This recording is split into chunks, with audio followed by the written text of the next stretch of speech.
Halo anak-anak semuanya, selamat pagi. Hai, kembali lagi di channel YouTube Ibu Via. Nah, anak-anak, hari ini kita bertemu lagi ya di pembelajaran yang berikutnya. Nah, anak-anak, untuk kali ini Ibu sengaja mematikan kameranya ya supaya kalian juga bisa fokus belajarnya ya. Nah, maksud Ibu ini selang-seling saja ya. Nah, besok-besok Ibu akan menghidupkan kameranya lagi agar kalian juga bisa melihat Ibu ya. Nah, untuk hari ini Ibu matikan dulu kameranya ya. Kita selang-seling agar kalian tidak bosan. Nah, anak-anak, selamat datang di channel YouTube Ibu ya. Nah, hari ini kita kembali lagi belajar di tema 1 subtema 2 pembelajaran yang keempat. Nah, kita masih di keragaman budaya bangsaku ya. Nah, hari ini kita masuk kepada pembelajaran yang keempat ya. Nah, tetapi sebelumnya Ibu mau tanya dulu nih, bagaimana kabar kalian hari ini? Sehat? Iya, sehat semua anak-anak Ibu di rumah ya.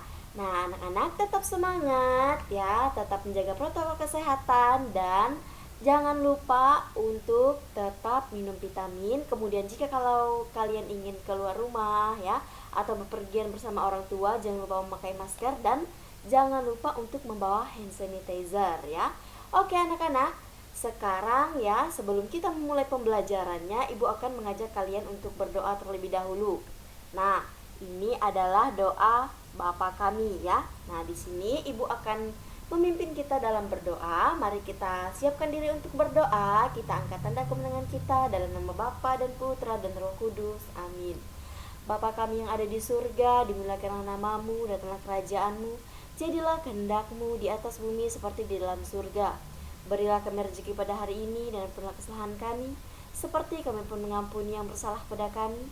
Dan jangan masukkan kami ke dalam percobaan, tetapi bebaskanlah kami dari yang jahat. Amin. Dalam nama Bapa dan Putra dan Roh Kudus. Amin. Oke anak-anak, kita sudah selesai berdoa. Nah, sekarang kita akan masuk kepada materinya ya. Kita akan mulai belajar. Kalian siapkan bukunya ya, buku paketnya, dan kalian duduk yang manis di depan laptop atau HP kalian dan simak video pembelajaran kita pada pagi hari ini. Ayo kita belajar. Nah, oke, ini adalah susunan materi yang akan kita pelajari pada pagi hari ini ya. Nah, perhatikan.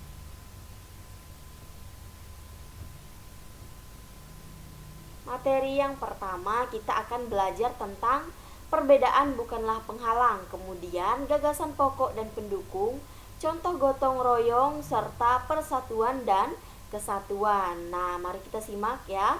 Pembelajaran kita hari ini kita mulai dengan perbedaan bukanlah penghalang.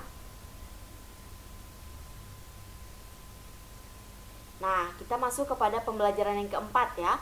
Nah, anak-anak, sebelumnya kita sudah banyak belajar tentang indahnya keberagaman Indonesia. Bagaimana cara menjalin kebersamaan dalam keberagaman tersebut? Mari kita gali lebih jauh. Nah, anak-anak, sekarang kita akan melihat bagaimana cara kita menjalin kebersamaan dalam keberagaman ya. Nah, sekarang perhatikan. Nah, ini ada sebuah cerita ya. Ini adalah cerita tentang perbedaan bukanlah penghalang. Tidak seperti biasa, hari Minggu ini sekolah terlihat ramai. Hari itu semua siswa diminta ke sekolah untuk menghias kelas masing-masing. Hari Senin akan diadakan lomba menyambut hari kemerdekaan. Banyak kepala sekolah berpesan tiap kelas harus terlihat unik dan kreasi dengan kreasi anak-anak. Udin dan teman-teman sekelasnya juga datang ke sekolah. Pembagian tugas membuat hiasan telah dilakukan Udin dan teman-teman di hari Jumat yang lalu. Menghias kelas merupakan tanggung jawab bersama. Pagi-pagi hampir semua siswa di kelas Udin sudah hadir. Hanya Edo dan Marta yang belum terlihat. Edo, Marta sudah meminta izin pada teman-temannya untuk hadir terlambat. Mereka harus pergi ke sekolah minggu di gereja untuk melakukan ibadah pagi. Udin dan teman-temannya tidak keberatan. Sebelum ke sekolah, Udin dan Siti mampir ke rumah Edo, lalu ke rumah Marta untuk mengambil bahan dan hiasan kelas yang telah disiapkan. Udin dan teman-teman memahami bahwa hari Minggu pagi merupakan waktu ibadah bagi Edo dan Marta yang beragama Katolik. Perbedaan waktu dan cara beribadah tidak menghalangi niat mereka untuk bekerja. Siang hari sekolah semakin ramai. Kelas-kelas sudah terlihat indah dan semarak dengan hiasan merah putih buatan siswa sekelas. Begitupun kelas Udin. Edo dan Marta juga sudah terlihat di antara mereka. Selesai ibadah pagi di gereja, Edo dan Marta menyusul datang ke sekolah. Senang sekali Udin dan teman-teman berbagi tugas.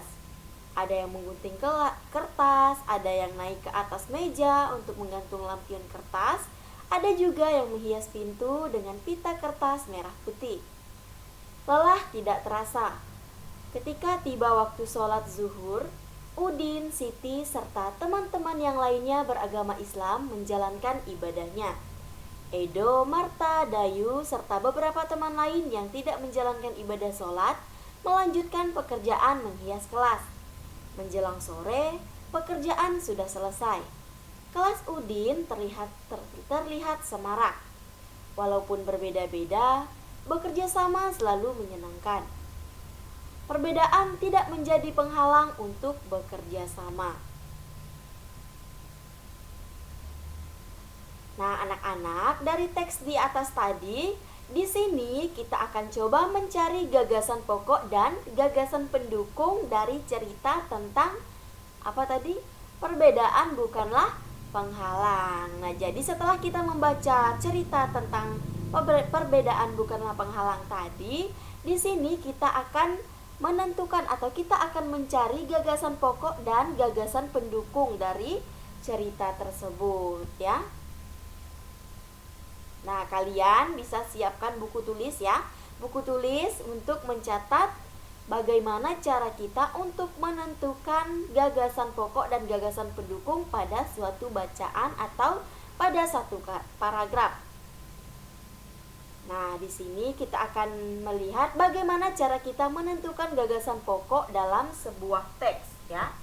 Nah, anak-anak, untuk menentukan gagasan pokok dalam sebuah teks ya. Nah, di sini tiap bacaan itu terdiri atas beberapa paragraf. Nah, di mana tiap paragraf mengandung gagasan pokok dan gagasan pendukungnya.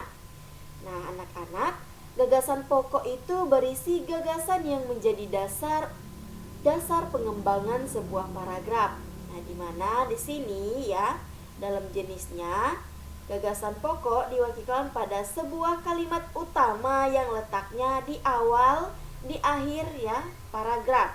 Nah, di sini kita akan melihat bagaimana cara menentukan gagasan pokok dalam sebuah teks. Nah, ini dia. Suatu teks terdiri dari beberapa paragraf. Tiap paragraf itu mempunyai gagasan pokok dan gagasan penjelasnya. Nah, gagasan pokok disebut juga dengan gagasan utama, pikiran utama atau pikiran pokok.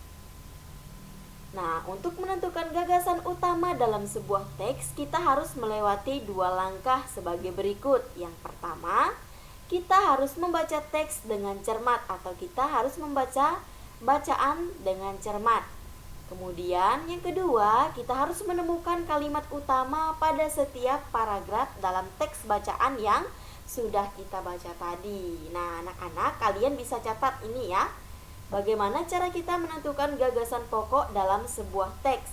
Nah, di sini kita harus melewati dua langkah. Langkah yang pertama, kita harus membaca dengan cermat, dengan teliti ya, tentang teks bacaan yang akan kita baca tadi. Kemudian yang kedua, kita harus menemukan kalimat utama pada setiap paragraf dalam teks yang akan kita baca tadi. Nah, dengan melewati dua langkah ini, maka kita akan dengan mudah menjawab pertanyaan. Jika kita diberikan pertanyaan, tentukan gagasan pokok dan gagasan penjelas dari teks bacaan di atas. Nah, karena kita sudah mengetahui bagaimana cara kita untuk menentukan gagasan pokok dan gagasan penjelas dalam suatu teks atau dalam suatu bacaan ya.